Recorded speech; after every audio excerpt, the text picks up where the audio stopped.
नमस्कार। हर हर महादेव। काशी से मैं पंडित रवि प्रकाश मिश्र आपके समक्ष आज एक महत्वपूर्ण बिंदु पर चर्चा करने के लिए आप सबों के समक्ष उपस्थित हुआ हूँ। मित्रों, सबों की जिंदगी में एक बार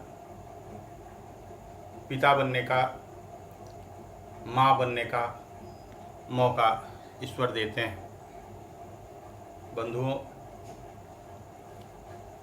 परंतु चिंता के विषय तब उपस्थित हो जाती है जब वह बालक या बालिका मूल नक्षत्र में आ जाता है, उसका जन्म हो जाता है। मूल दो प्रकार के होते हैं। एक जिसको सतैसा कहा जाता है और एक गंड मूल होता है, जिसमें सतैसा से अधिक बुरा गंड मूल माना गया है। आज मैं आपको बताऊंगा कि वो मूल नक्षत्र क्या है, उसके दुष्परिणाम क्या हैं और उस दुष्परिणाम से बचने के उपाय क्या हैं, उसकी शांति के उपाय क्या हैं, उसके तरीके क्या है। मित्रों, जब किसी के घर में संतान की प्राप्ति होती है, संतान का जन्म होता है, तो वह व्यक्ति प्रसन्नता से पंडित जी के यहाँ, ज्ञानी जन के यहाँ बच्चे की जन्म कुंडली दिखवाने जाता है। अगर कहीं आप भी इस समस्या से ग्रसित हैं कि आपको पंडित जी ने बता दिया कि आपका पुत्र तो सतैसा में पड़ गया, आपकी संतान मूल में, गंडमूल में पड़ गई है,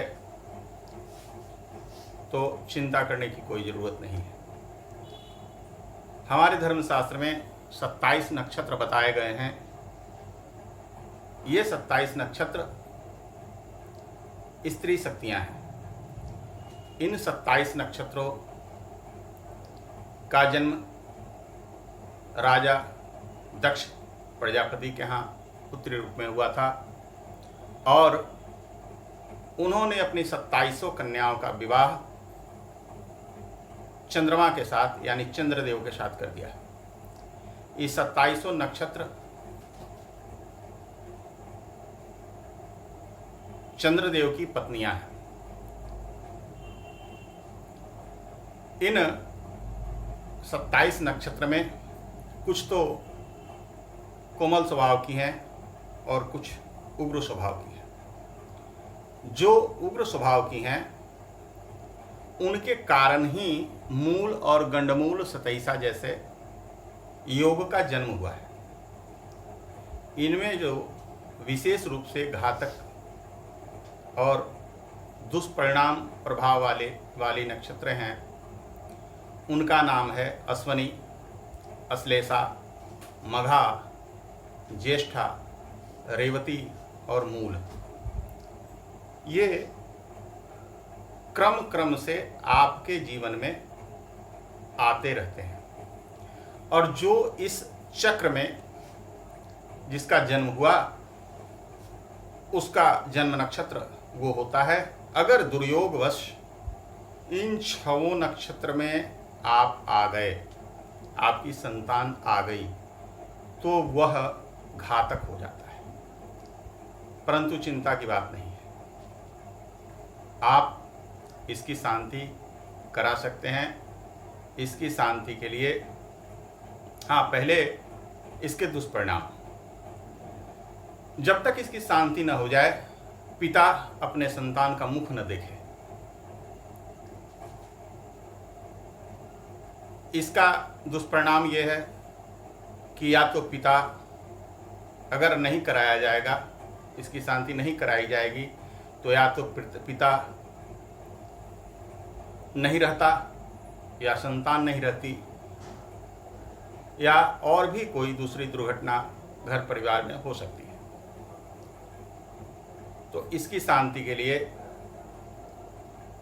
महामृत्युंजय का जप और नक्षत्र का जप। वो जो नक्षत्र है, जैसे अश्लेषा, अश्वनी वगैरह, ये जो नक्षत्र हैं 6 नक्षत्र हैं, अश्वनी, अश्लेषा, मघा, ज्येष्ठा, रेवती, मूल।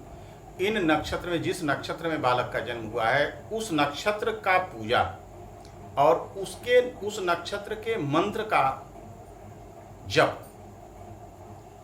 अवश्य कराएं। महामृत्युंजय का जप अवश्य कराएं। और जिस दिन समाप्ति हो, हवन वगैरह होना हो, उस दिन कांसे के पात्र में सरसों का तेल डालकर, कांसे के पात्र में सरसों का तेल डालकर उसमें बच्चे का चेहरा पिता देखे और उस पात्र को, कांसे के पात्र को तेल सहित किसी ब्राह्मण को कुछ दक्षिणा के साथ या किसी योग्य व्यक्ति को पात्र सहित दान कर दें, दे दें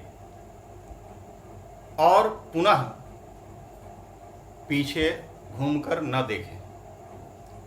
अगर कोई लेने के लिए तैयार न हो तो किसी निर्जन स्थान पर जाकर रख दें और पुनः पीछे घूमकर न देखें। ऐसा करने से उस दोष की समाप्ति हो जाती है। हमारी काशी में मूल शांतेश्वर महादेव हैं। हमारे यहाँ प्रचलन है, इन सभी क्रियाओं के बाद मूल शांतेश्वर महादेव के मंदिर में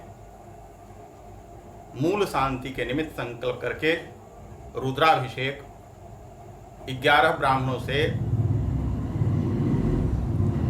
कराई जाए तो अति उत्तम होता है। अब यह है कि यह क्रिया कब कराएं। तो जिस नक्षत्र में जन्म हुआ है बालक का, उसके 27वें दिन वह नक्षत्र पुनः आएगा, तो उस दिन आप यह क्रिया करा सकते हैं। और निश्चित रूप से आपको यह ध्यान रखना होगा कि मंत्र का जप, उसका दशांश हवन, दशांश तर्पण, दशांश मार्जन, दशांश ब्राह्मण भोजन जरूर कराएं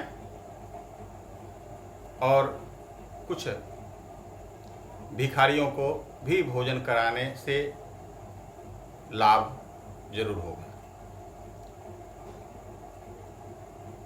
इससे आपके बच्चे की शांति होगी।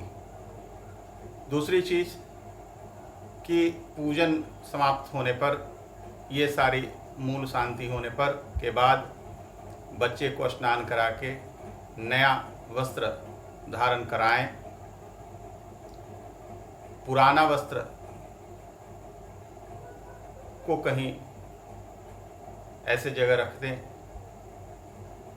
जहां पुनः उसके दर्शन न होने पाए।